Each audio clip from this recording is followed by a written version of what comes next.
Merci d'être présente ce matin. Je suis Nadia Villeneuve, responsable de l'éducation ouverte et des REL à l'Université Laval, mais également coordonnatrice de la Fabrique REL. Je vous accueille aujourd'hui parce que je suis la co-organisatrice avec Marianne Dubé du mois de l'éducation ouverte. Alors, nous sommes déjà rendus à notre dernière activité de la semaine, notre deuxième semaine du mois de l'éducation ouverte. Cette année, notre thème nous rappelle que l'ouverture n'a jamais été fixe. C'est quelque chose que l'on cultive à travers les gestes concrets, des choix pédagogiques réfléchis et une volonté de travailler ensemble. Alors, je pense que c'est ce que vous allez voir aujourd'hui avec les personnes qui vont présenter. Les initiatives que nous mettons en lumière durant ce mois témoignent de la créativité, de la rigueur et de l'engagement des équipes qui font évoluer l'éducation ouverte dans leur milieu respectif. Encore là, au niveau de l'innovation, de la créativité, vous allez être servis. Je vous invite donc à participer à cette séance avec ouverture et curiosité et surtout ne pas hésiter à poser vos questions. Avant de céder la parole à mes collègues, je vais également vous partager de nouveau la programmation du mois de l'éducation ouverte parce qu'il reste encore 2 semaines. Alors, on vous encourage à continuer d'être présent. Et donc, je vous souhaite une belle séance et je vais intervenir pour quelques diapositives dans quelques minutes. Alors, je cède la parole à Miguel qui va se présenter. Oui, bonjour. Je suis Miguel Escobar et je suis bibliothécaire disciplinaire, mais aussi en éducation ouverte. Donc, ici, dans le fond, que je vais commencer ça par partager, excusez-moi, c'est la présentation. Autrement dit, ici, que je vais juste la mettre en format diaporama. Est-ce que tout le monde peut voir actuellement la présentation? Oui, on voit très bien. Oui, super. OK. Ben, je voudrais vous souhaiter la bienvenue à cette présentation qui s'appelle Ouvrir la boîte du domaine public, un trésor pour vos cours. Euh, autrement dit, aujourd'hui, autrement dit, autrement dit, comme aujourd'hui, c'est que l'objectif, ça va être vraiment de vous sensibiliser à la notion du domaine public, mais aussi à ses caractéristiques. On va voir aussi comment il est possible aussi, c'est d'utiliser les œuvres du domaine public et ce, dans le cadre de vos cours, mais aussi de vos présentations. Donc, ici, dans le fond, ça va être beaucoup plus au niveau des images qu'on va pouvoir un peu plus voir comment il est possible de les exploiter. Euh, et finalement aussi, là, que je vais vous montrer aussi des ressources, autrement dit, qui va vous simplifier à la recherche, autrement dit, à des images qui sont dans le domaine public. Le déroulement. La façon comment la présentation va se faire, c'est qu'il il va avoir le témoignage de Marc Lebreu et ce témoignage-là, il va être fait en 2 parties. On va voir aussi, et c'est puisqu'on parle aussi, c'est du domaine public, on va voir aussi qu'est-ce que c'est le droit d'auteur. Par la suite, on va voir aussi qu'est-ce que c'est le domaine public. Et finalement aussi, que je vais vous montrer aussi des ressources, autrement dit, des sites web qui sont fiables, dans lesquels vous pouvez vraiment aller chercher, utiliser des images qui sont dans le domaine public. Cependant, avant de commencer, que je vais vous, autrement dit, que je voudrais, ben, dire que je vais vous envoyer un petit quiz. Vous avez ici un petit code QR ou sinon vous pouvez accéder ici par rapport à l'adresse Internet qui est ici.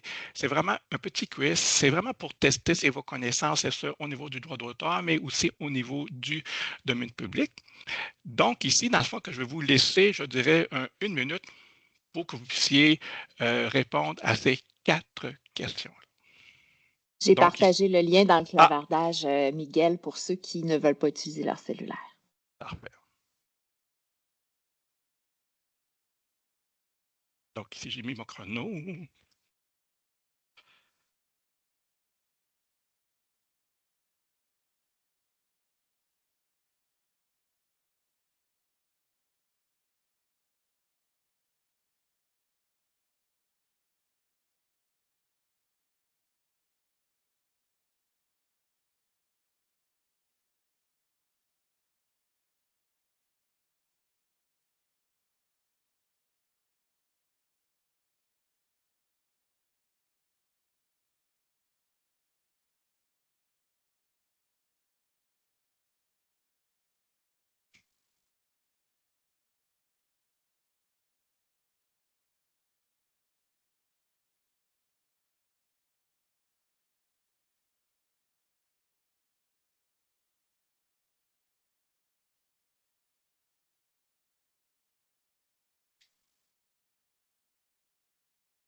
Donc, ici, que je vais revenir ici, c'est autrement dit au petit quiz. Donc, ici, je vais changer de page. Et donc, ici, que je vais quand même afficher, autrement dit, c'est la bonne réponse. Autrement dit, la première question était les œuvres au Canada entrent dans le domaine public 70 ans après le décès de l'auteur. Vrai ou faux? Puis avec ça, on peut voir que la plupart on peut voir ici que la plupart ont choisi la réponse vraie. Et la réponse est oui et vrai. Cependant, ici, dans le fond, c'est que je vais quand même laisser Nadia un peu plus vous expliquer ça. Dans sa partie, la raison du pourquoi, c'est 70 ans après, et c'est après le décès de l'auteur. La deuxième question était vraiment, c'est que laquelle de ces œuvres est dans le domaine public? Autrement dit, ici, on avait l'œuvre de Germaine Guèvremont et qui s'appelle Le Survenant et qui est décédé en 1968. Et vous avez aussi l'autre œuvre, c'est de Mike, autrement dit, c'est le livre autrement dit, de Lecter P. Person, dans lequel lui est décédé en 1972. C'est comme, on peut voir ici, dans le fond, c'est que la réponse était Le Survenant de Germaine Guèvremont. Et encore une fois, ici, ça va, être vraiment Nadia qui va un peu plus expliquer la raison du pourquoi que c'est vraiment cette œuvre-là qui est rendue dans le domaine public. À la question ici qui s'appelle que les droits autrement dit, les lois sur le domaine public sont les mêmes dans tous les pays, vrai ou faux? C'est qu'on peut voir ici qu'il y a quand même, c'est une grande proportion qui ont voté que c'était faux. Et la raison ici, autrement dit que les lois sur le domaine public ne sont pas les mêmes, et ce, pour tous les pays. Et ce, par exemple, ici, c'est qu'on peut penser qu'au Mexique, la loi, autrement dit, c'est une œuvre rentre dans le domaine public seulement après 100 ans après le décès de l'auteur. Versus la Colombie, qui, quant à lui, c'est 80 ans. Donc, ici, dépendant toujours, c'est du pays, ça peut varier. Prochaine question, c'est un auteur peut renoncer volontairement à ses droits d'auteur et placer son œuvre dans le domaine public. Ici, la réponse est vraie. Puis avec ça, on va le voir ça un peu plus tard, parce que dans le fond, comme oui, on a en tant que tel, on a le domaine public qui provient du droit d'auteur, mais aussi, on va voir aussi qu'il y a une autre variante aussi. Donc ici, bravo. Donc ici, dans le fond, que je vais, autrement dit, c'est que je vais laisser la place à M. Lebreu, par rapport à Sarel et la raison du pourquoi que lui a utilisé des images. Donc ici, je laisse la parole à Marc. Oups, excusez-moi. Excellent. Merci beaucoup, José Miguel. Tout le monde m'entend bien? Oui. Yes. Bonjour. Moi, je m'appelle Marc Lebreu. Je suis chargé de cours ici à la Faculté de génie à l'Université de Sherbrooke, spécifiquement au département de génie chimique et biologique. Les cours que j'enseigne ici à la faculté, c'est souvent des cours qui sont assez compliqués, là, des cours de mathématiques, des cours de phénomènes d'échange. Fait que moi, mon grand défi avec mes étudiants et étudiantes, c'est de les intéresser d'abord aux cours, mais aussi les aider dans la compréhension de notions qui est souvent très compliquée. Puis moi, comme professeur, j'aime beaucoup expérimenter des nouvelles choses d'une session à l'autre et aussi de trouver des moyens un peu différents pour intéresser les étudiants. Donc, dernièrement, j'ai commencé à utiliser une approche un peu plus ludique ou par le jeu là, pour essayer de dédramatiser ou en tout cas de digérer un petit peu plus les notions complexes que je fais avec mes étudiants. Donc, en gros, l'idée, c'est d'utiliser des bandes dessinées dans lesquelles il y a des questions qui sont posées, mais dans lesquelles il y a les bulles de texte vides que les étudiants doivent remplir. comment tout ça a originé, là, c'est qu'à un moment donné, je parlais avec un de mes amis, je lui disais, ah, regarde, voici mes bandes dessinées de Batman, Robin et Flash, puis là, je m'amuse pas mal avec ça, avec mes étudiants. Puis là, il m'a dit, hey Marc, il dit, tu connais-tu la Fabrique REL? Puis ils ont comme un programme de financement que tu peux remplir un petit formulaire, puis là, ben, ils vont pouvoir t'aider à rendre ça, pouvoir amener ça peut-être à un autre niveau. Puis là, j'étais là, ouais, je connais un peu, me semble, la Fabrique REL. Puis là, je me suis rappelé que j'avais déjà parlé avec Marianne Dubé, qui est présente ici. Fait que là, je me suis dit, ah, je vais la contacter pour lui parler de mon projet. Puis, fait que là, je lui ai envoyé les bandes dessinées qu'on voit présentement à l'écran en lui disant, ouais, j'aimerais ça comme publier ça, là, puis pouvoir utiliser ça. Fait que, est-ce que c'est comme une bonne idée? Puis là, l'idée était bonne, mais le problème, c'était que je respectais pas vraiment la question des droits d'auteur. Donc, suite à ça, en fait, qu'est-ce qui est arrivé? C'est que je dirais même là, dans un esprit de collaboration, parce que j'ai quand même eu beaucoup de support et d'aide dans cette démarche-là. Mais on a discuté, moi puis Marianne, puis elle a impliqué d'autres personnes, des bibliothécaires, dont José Miguel, pour qu'on puisse se rencontrer puis que je parle de mon idée de Batman et Robin. Puis là, à un moment donné, dans une des rencontres, j'ai eu la question suivante. Hey Marc, connais-tu les images ou le domaine public, là, parce que ça pourrait peut-être être plus simple que de devoir contacter les avocats de Warner Bros. Pour avoir permission d'utiliser leurs images. Donc, ouais, Batman et Robin, tout le monde se parle là-dedans, c'est super. Donc, finalement, je lui ai avoué que je ne connaissais pas du tout le domaine public, puis des images ou des répertoires d'images que je pourrais utiliser sans, ben, en respectant les histoires de droits d'auteur. Fait que là, ils m'ont donné quelques liens que je suis allé vérifier. Et là, à la prochaine partie de mon témoignage, je vais vous raconter qu'est-ce qui s'est passé, qu'est-ce qui est arrivé avec Batman et Robin. Fait que tantôt, on en reparle.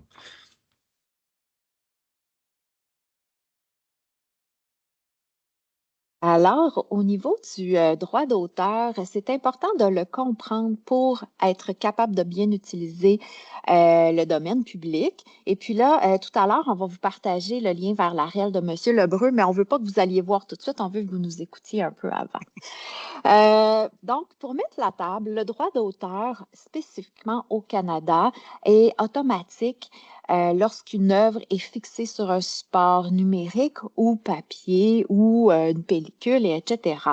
Ce droit d'auteur-là a des droits exclusifs à la personne créatrice qui lui donne le droit de produire ou de reproduire son œuvre, d'exécuter ou représenter en public, de publier, de traduire, d'adapter, de transformer, et etc.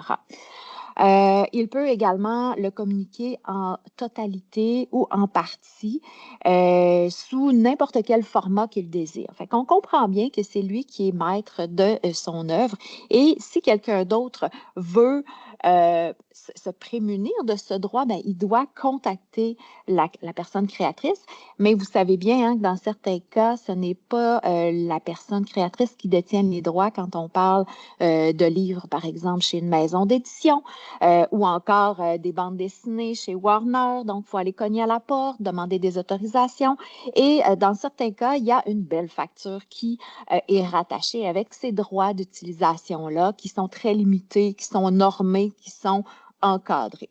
Alors, on veut s'éviter ça. C'est pour ça qu'on vous présente aujourd'hui les éléments du domaine public. Maintenant, je vais revenir sur les questions que Miguel vous a posées par rapport à la validité du droit d'auteur et au moment où le domaine public embarque. La durée du droit d'auteur au Canada avant le 30 décembre 2022 était de 50 ans après le décès de l'auteur de l'œuvre. Alors, j'ai vu dans le clavardage, pour ce qui est de Germaine Guévremont, il manque un petit E, Germaine est décédée en 1968. Donc, si on lui ajoute 50 ans, ça mène à 2018, pardon. Et puis là, quand l'œuvre rentre dans le domaine public, il faut compter une année supplémentaire parce que, donc, on ne compte pas les mois, c'est toujours 50 ans et l'année d'après, là, officiellement, l'œuvre est dans le domaine public. Donc, on voit pour le survenant, en 1968, l'œuvre est passée au domaine public en 2019. Là où on a un problème, c'est qu'au niveau de Mike, de Lester B. Pearson, Lester B. Pearson est décédé en 1972. Alors, plus 70 ans, ça nous mettait en 2022. Mais là, c'est qu'il fallait compter l'année d'après. Mais vous vous rappelez que le 30 décembre 2022, le domaine public est passé à 70 ans.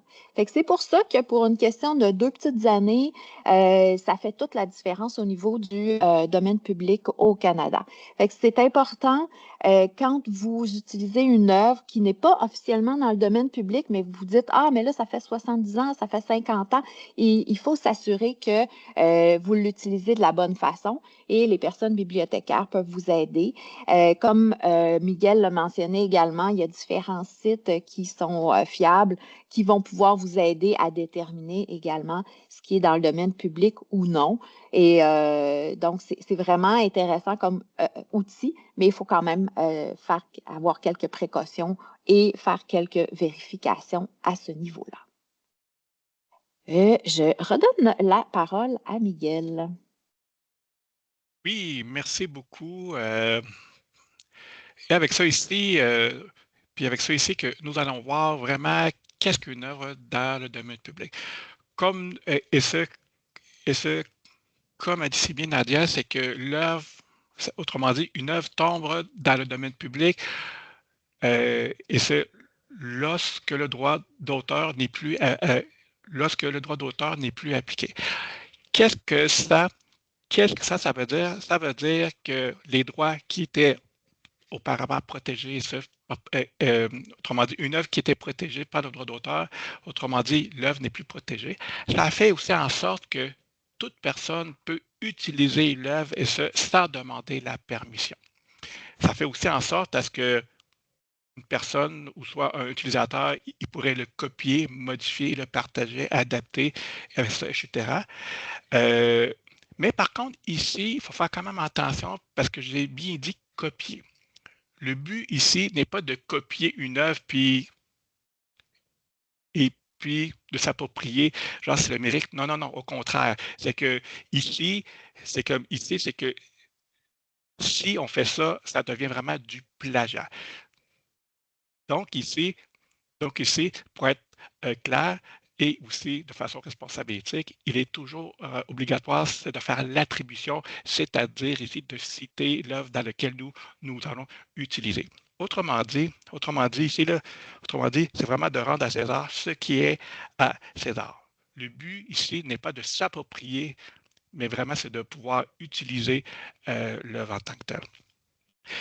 Chose aussi importante aussi, c'est que quand on parle autrement dit, d'utilisation libre et sans permission, on parle aussi, c'est d'une utilisation, on parle aussi d'une utilisation personnelle et ça peut être aussi commercial ici. Dans le cas ici, autrement dit, dans le cas du projet, c'est de Marc Lebreu. C'est qu'on peut voir ici que de plus en plus, je dirais, de super-héros, mais aussi d'illustrations commencent à tomber dans le domaine public. On peut voir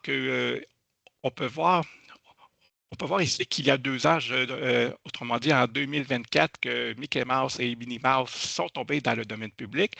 Cette année, c'est Betty Boop et plus tôt. Et puis avec ça aussi, on peut voir les autres super-héros, King Kong, Superman, etc. Bon.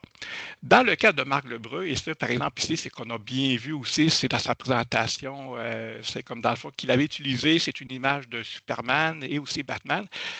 Il aurait fallu que Marc Lebreu, que si lui aurait voulu utiliser ces images-là, autrement dit, dans le domaine public, il aurait fallu qu'il lui attende jusqu'en 2034, voire 2035. Ce qui est quand même long, c'est ça pour préparer une présentation, c'est pour un cours de mathématiques. Bon. Cependant, ici, et c'est ça, dans le fond, c'est comme un des avantages, autrement dit, c'est du domaine public. Une fois que l'œuvre est tombée dans le domaine public, c'est là comme l'œuvre devient beaucoup plus accessible. J'ai mentionné ici que Mickey Mouse est tombé dans le domaine public en 1928. Et oui, c'est que vous pouvez utiliser cette version-là. Encore une fois, je le mentionne, c'est parce qu'il faut faire attention. C'est parce qu'ici, c'est seulement la version de Steamboat Willie, autrement dit, dans lequel il y a eu la première version de Mickey Mouse, dans lequel c'est vraiment cette expression-là visuelle, graphique, artistique que vous pouvez utiliser. Par contre, la version de 1139 et de 2000, ceux-là, ils sont encore protégés par le droit d'auteur. Et c'est pourquoi? Parce que c'est vraiment des versions différentes. Par exemple, ici, la version de 1139, on a ici un Mickey Mouse avec des souliers blancs, des chats, des gants blancs. Et la version 2000, on peut voir ici, ce qui est beaucoup plus ici, a l'air un peu plus dynamique. Donc, ici, pour ces deux versions-là, c'est que si, mettons, qu'on aurait voulu les utiliser, il aurait fallu demander, c'est soit à Disney, autrement dit à Disney, et puis avec ça ici, que lorsque nous on demande à des grosses corporations, habituellement, et ce, comme a dit si bien Nadia, c'est du temps et de l'argent. Je peux peut-être rajouter, Oui, Miguel, que là, en plus, on parle d'œuvres qui sont protégées aux États-Unis. Alors, les conditions du domaine public vont être différentes en raison de leurs droits d'auteur. Et, tu sais, comme tu dis, là, pourquoi 1939? C'est qu'il y a un peu de lobbying là, qui se fait au niveau du droit d'auteur par des entreprises comme Disney. Alors, on parle dans certains cas du 90 ans. Donc, c'est assez au niveau du droit d'auteur aux États-Unis en raison justement là, de ces choses-là et des entreprises qui ont fait des pressions. Et c'est un peu pour ça que le Canada aussi est passé à 70 ans. C'est pour s'aligner avec les autres pays qui, eux, sont majoritairement à 70 ans avant d'être dans le domaine public. Mais excellente question. Ouais. Je merci. m'excuse, Miguel, pour Non, cet intermède. parfait. Super. Cependant, ici, la question qui se pose, c'est comme, autrement dit, on a vu ici qu'une œuvre va tomber tranquillement, il va rentrer tranquillement dans le domaine public après 70 ans, mais par contre, est-ce qu'un auteur peut-il renoncer par lui-même à ses droits? La réponse est oui. Autrement dit, ici, c'est que Creative Commons, qui est vraiment un organisme qui offre aussi des licences ouvertes, offre aussi un outil qui permet aussi à l'auteur, c'est de renoncer de façon simple et librement à ses droits d'auteur et de mettre son œuvre dans le domaine public. Encore une fois, ici, c'est que la nuance, c'est que ici, c'est qu'il n'y a aucune obligation de faire l'attribution, mais par contre, ici, c'est fortement recommandé. Et cette ligne-là, elle est très importante, c'est de bien comprendre parce que parce qu'ici, parce que la, parce que la licence CC0, contrairement aux licences ouvertes de Creative Commons, c'est que les licences de Creative Commons s'accompagnent toujours par CC BY. Le CC BY, ça veut dire qu'on doit reconnaître, on doit citer l'auteur lorsque nous utilisons ou soit adaptons, mettons, une image. Cependant, ici, le CC0, il n'y a pas de BY et donc, euh, ici, ça fait en sorte à ce que l'auteur, oui, renonce à ses droits d'auteur, mais aussi, il renonce aussi, euh, euh, il renonce aussi à ses droits d'être reconnu ou cité en tant qu'auteur. Cependant, ici, dans un contexte qui est beaucoup plus académique, ça veut dire que ça veut dire que nous, on recommande fortement aussi, c'est de faire l'attribution ou soit de citer l'auteur de l'œuvre. En gros, ici, c'est que vous avez vraiment le domaine public au sens du droit d'auteur, et vous avez aussi l'outil, autrement dit, c'est la licence CC0 dans lequel vous pouvez utiliser. Dans les deux cas, vous pouvez, on va dire que dans les deux cas, que ça permet à toute personne de pouvoir utiliser l'œuvre. Cependant, ici, c'est le domaine public et ce haut niveau du droit d'auteur, c'est que l'attribution va être obligatoire et l'inspiration se fait vraiment à travers le temps. Versus ici, la licence CC0, quant à lui, c'est vraiment une décision volontaire par choix de mettre son œuvre dans le domaine public. Et autre chose aussi, c'est qu'ici aussi, c'est qu'on... et puis aussi, c'est qu'ici, c'est que on demande aussi quand même, et ce, pour une question éthique aussi, c'est autrement dit, de faire l'attribution de l'œuvre, et ce, même si l'auteur a renoncé à ce droit-là. Une des façons de pouvoir vraiment, c'est d'être dans les règles, autrement dit, c'est d'être responsable, mais aussi éthique, c'est que vous pouvez, lorsque vous allez utiliser une œuvre du domaine public, vous pouvez soit utiliser, c'est un style de citation, par exemple l'APA, la MLA, ou soit tout autre style. Mais par contre, vous pouvez quand même utiliser aussi, c'est le style, autrement dit, le style de TASL, et ce, de Creative Commons, qui fait en sorte que si vous allez utiliser une image, que vous pouvez le citer de cette façon-là, c'est-à-dire en fonction du titre, l'auteur, la source. Habituellement, dans la source, vous allez mettre le lien de l'image ou soit de l'œuvre et finalement la licence. Et c'est par exemple ici, nous avons ici une image, autrement dit ici qu'on a le titre, autrement dit le Book of Knowledge Picton Library Liverpool. J'ai mis ici le lien Internet intégré ici dans le titre. Vous avez l'auteur et vous avez aussi la licence. Donc ici, je vais laisser la suite à Marc Lebreu et ce par rapport à son projet de réel. Oui. Donc, je recommence. J'ai rapidement troqué mon idée de Batman et de Superman et Robin, malgré toute leur utilité puis les commentaires qui ont apparu dans le chat ici, cette fois-ci contre Garfield, donc des vieux comic strips de Jim Davis. Et ces comic strips-là ici, en fait, vous avez deux exemples là, d'utilisation que j'en fais en classe, c'est-à-dire que les images qu'on voit, il y a la question, mais il y a aussi la réponse. Mais en général, les images à droite, là, il y aurait eu les bulles de texte vides, puis les étudiants auraient eu à les remplir. Mais là, j'ai montré des exemples dans lesquels j'ai la réponse aussi. Donc, toutes ces images-là, ces comic strips-là de Garfield, ils ont été trouvés sur le site de Wikimedia. Puis, juste pour mentionner un peu, là, en l'équivalent d'environ 2 heures, j'ai trouvé à peu près 50 comic strips comme ça, dans lesquels là, j'ai tout effacé les bulles de texte, puis j'ai remis du texte puis mes questions. Fait que ça a quand même été très, très facile. Puis on dirait que j'ai opté vraiment plutôt d'utiliser ça que de devoir contacter des avocats de Warner Bros. Puis, chose certaine aussi, pour faire un lien avec ce que José Miguel a dit précédemment, Jim Davis n'est pas décédé. Par contre, lui, il a renoncé à ses droits d'auteur. Fait qu'il a décidé de rendre ces vieux comic strips-là ici disponibles dans le domaine public. Puis vous pouvez voir d'ailleurs que, je ne sais pas si c'est à cause de l'allure de Garfield, là, mais Garfield, au fil du temps, a pas mal changé. Mais Jim, lui, il est pas mal pareil, là. John, pardon, qui a le chapeau de chef là ici. Donc, je veux juste aussi mentionner que sur Wikimedia, il y a beaucoup de comic strips de Jim Davis, mais vous verrez tantôt, là, il va y avoir une série de liens qui vont apparaître.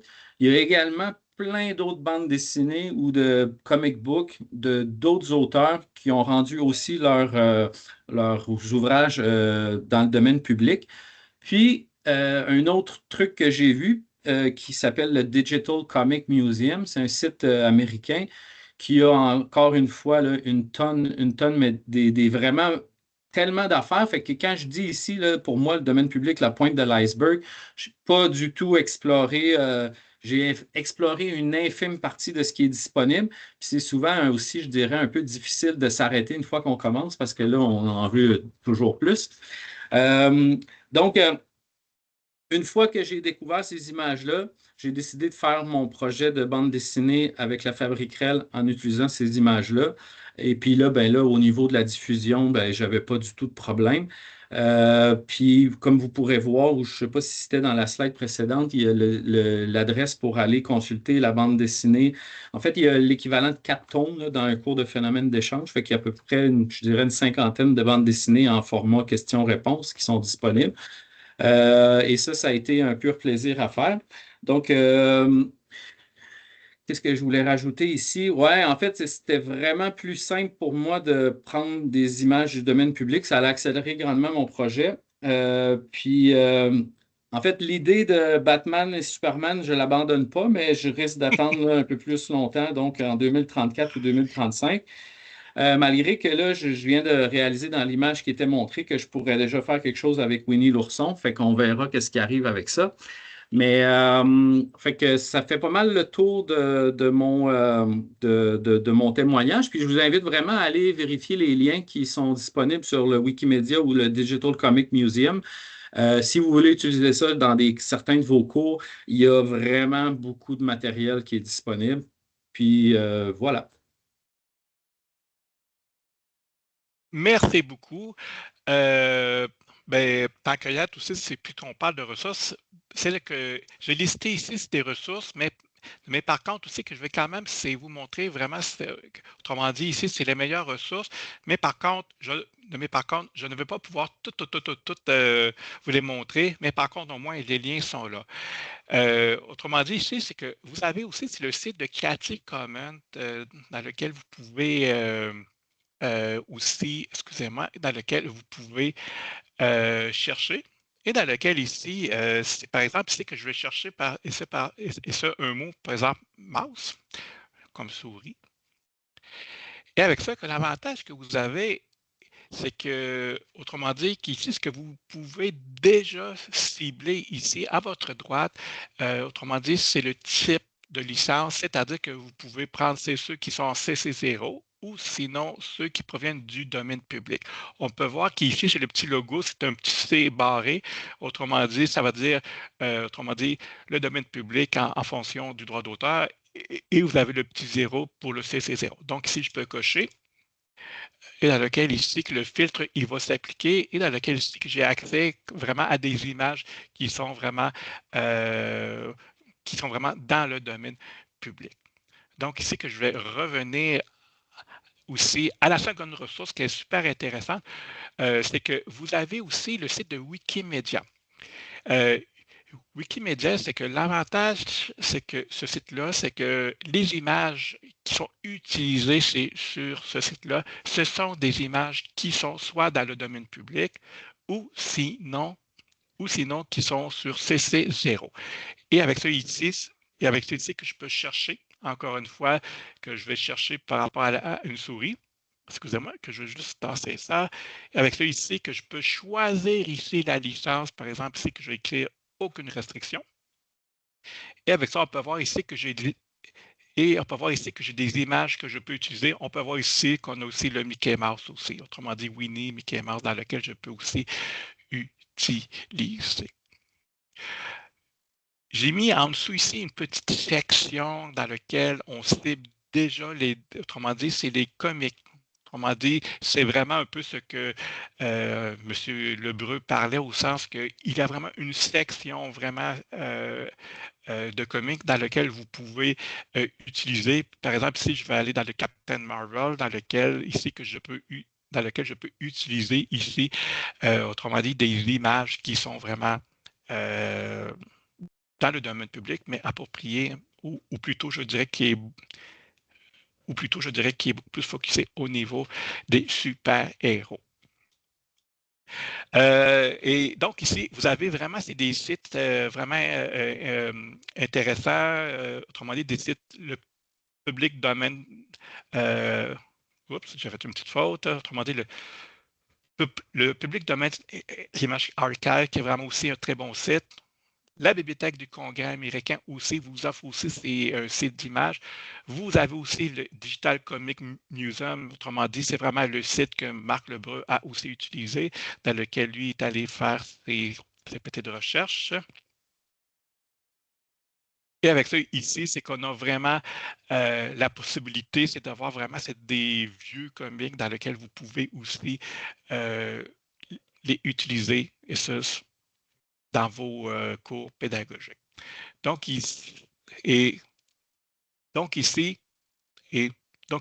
ça fait vraiment le tour, vraiment, c'est des principales ressources. Et avec ça aussi, j'ai rajouté une autre ressource.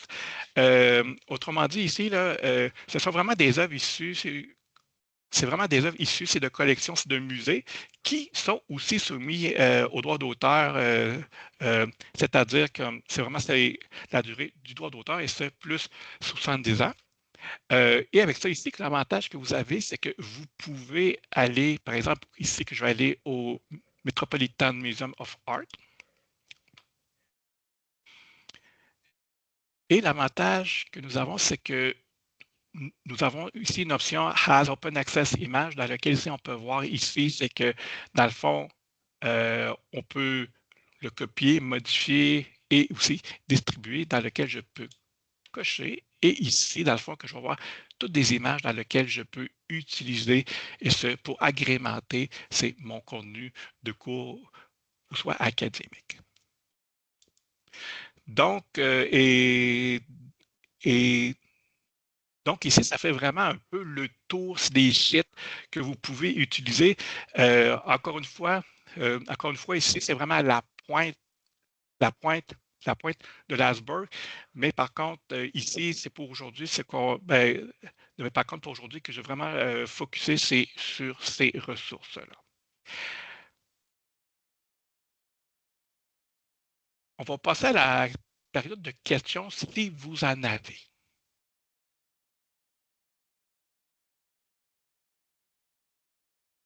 Peut-être en attendant, il y a des questions dans le clavardage. Miguel, Marianne se demandait si on pouvait effectuer des recherches en français ou seulement en anglais. Pour ce qui est de la présentation, je pense que c'est Miguel qui peut la partager dans le clavardage. J'essaye depuis tout à l'heure, puis on dirait que je n'ai pas les options. J'essaie de voir, Marianne.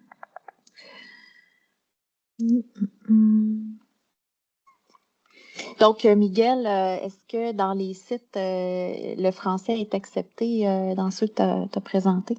Bonne question, que je vais aller valider ça, puis avec ça que je vous donne la réponse.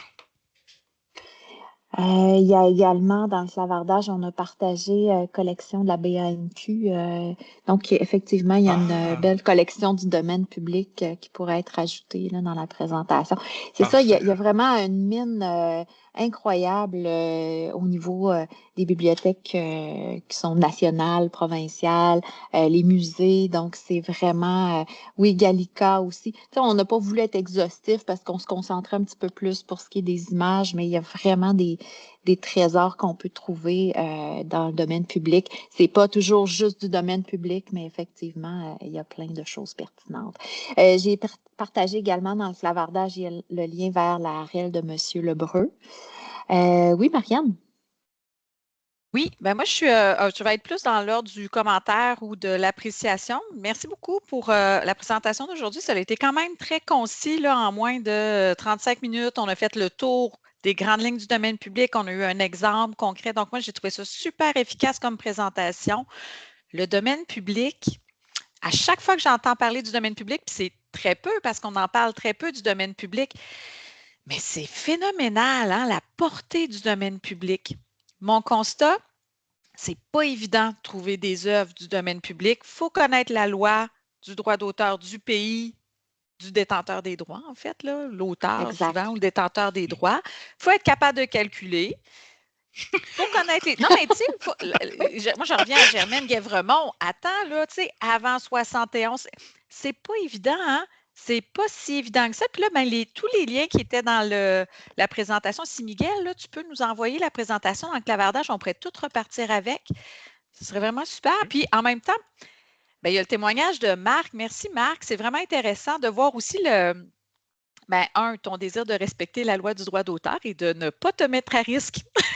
Hein? Ça, c'est super. Merci pour ton enseignement à ce niveau. D'ailleurs, je te remercie. Mais en même temps, moi, ça a fait une bonne pratique parce que je me suis dit, bon, moi, mon premier réflexe, c'est ça n'a pas été le domaine public. Je pense que c'est Nadia qui est arrivée avec cette idée-là, ou peut-être Miguel, mais moi, c'était, on a deux choix, tu sais. Soit que tu crées d'autres choses, ou soit qu'on demande la permission. Moi, ça ne me dérange pas de demander la permission. Si on demande la permission, c'est oui, non ou absence de réponse. Puis là, finalement, en discutant aussi avec Nadia, elle dit, il y a le domaine public. Il y a le domaine public. Puis là, on s'est mis à chercher un peu.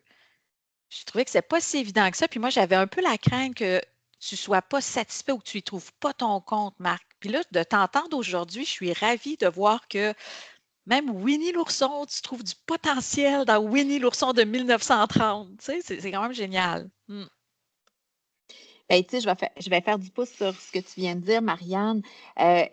On vous a fourni différents sites qui sont quand même fiables, mais faites attention parce qu'il y a quand même beaucoup de personnes qui partagent sur le web des collections ou des listes d'œuvres qui sont dans le domaine public, mais il faut quand même vérifier, puis faire vos calculs, puis au besoin, vous consulter votre bibliothécaire. Et puis, il y a eu une question dans le clavardage auquel merci pour la personne qui quitte, merci de votre présence. À propos des œuvres, par exemple, qui seraient reprises, des œuvres déjà dans le domaine public, on voit ça beaucoup dans la littérature, où un éditeur commercial fait une réédition avec, souvent, ça va être une préface, etc. Donc, même si l'œuvre est dans le domaine public, spécifiquement, cette œuvre-là ne le sera pas pour la partie de la préface. Donc, méfiez-vous des fois sur, on réédite l'Odyssée, c'est le fun, mais faites attention aux parties que vous utilisez parce qu'elles ne sont pas toujours libres pour l'édition que vous avez entre les mains. Donc, petite mention à ce propos-là. Qu'est-ce qu'on avait d'autre dans les demandes? Les droits économiques. Généralement, les droits économiques que l'on cède à une maison d'édition ont une portée dans le temps. Alors, c'est des 10, 15, 20 ans pour lesquels ces droits-là sont cédés. Dépasser ça, on peut contacter normalement la personne créatrice de l'œuvre pour demander des autorisations parce que le droit d'édition est échu. Il peut y avoir d'autres genres d'ententes, mais généralement, ils ont une date de début, une date de fin. Puis là, il y a des commentaires sur Superman. Donc, je pense que j'ai fait le tour de ce qui avait été partagé dans le clavardage. Est-ce que plus bas, vous partagez ici un site d'artistes qui, de leur vivant, décident de partager leurs œuvres sous licence Creative Commons. Oui, puis le choix de partager sous licence Creative Commons n'est pas obligé de se faire au jour 1 où l'œuvre est publiée. Hein, ça peut se faire par la suite. Généralement, aussi, c'est assouplir, hein, parce qu'on ne fait pas l'inverse. Si, par exemple, l'œuvre est transférée vers le domaine public volontairement par la personne créatrice, elle ne peut pas revenir 2 ans plus tard et dire finalement, je reprends mon droit d'auteur. Non. Ce qui est assoupli comme droit ne peut pas être renversé pour des droits plus restrictifs. Donc, bien important à comprendre aussi.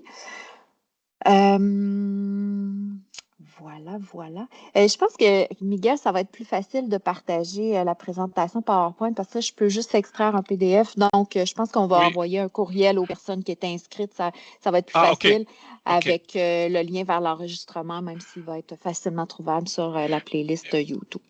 Oui, puis aussi, moi, que je vais rajouter aussi la ressource de Lucie Grasset aussi, que je trouve ça super intéressant parce que dans le fond, c'est vraiment un site d'artistes qui dans le fond, qui ont décidé, c'est autrement dit, de partager leur œuvre sous des licences Creative Commons. Donc, ça pourrait être quelque chose d'intéressant. Merci. Puis même la collection de la BANQ, Gallica, c'est des choses qu'on a discutées, alors ça pourrait être ajouté également. Je vais les ajouter. Oui, je voulais. Est-ce que... Oui, Lucie. Juste les mettre en avant tout particulièrement parce que ce site d'artistes, on l'a découvert aussi, je crois, lors d'un mois de l'éducation ouverte pendant l'année précédente.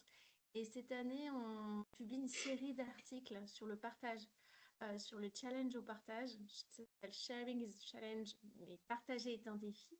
Certains auteurs-autrices sont déjà participé à cette série-là. Et chacun des défis a été illustré par l'une des œuvres de ces artistes. Alors, bien évidemment, ce sont des artistes qui, avec leur œuvre, avec une intention, c'est parfois un peu différente de celle qu'on donne, qu'on illustre l'artiste. Donc, on essaye de faire, d'avoir fait en sorte de préserver ou de décorréler peut-être l'intention de l'artiste du choix de représenter leurs œuvres, mais c'est vrai que parfois ces artistes ont une dimension très militante dans leur message. Donc, on voulait aussi être dans ce respect-là. Mais merci beaucoup pour aussi toutes les ressources partagées. C'est vraiment chouette. Merci beaucoup. Merci à toi également, Lucie. Donc, on a Sonia Morales qui a fait un petit commentaire à propos du Mexique aussi. Donc, c'est vraiment d'un pays à l'autre, il y a les petites particularités. Nous, on l'a quand même un peu plus facile, même s'il y a eu une modification en 2022, mais reste que il faut juste avoir un regard attentif à ce qu'on utilise. Est-ce que ça clôt notre présentation?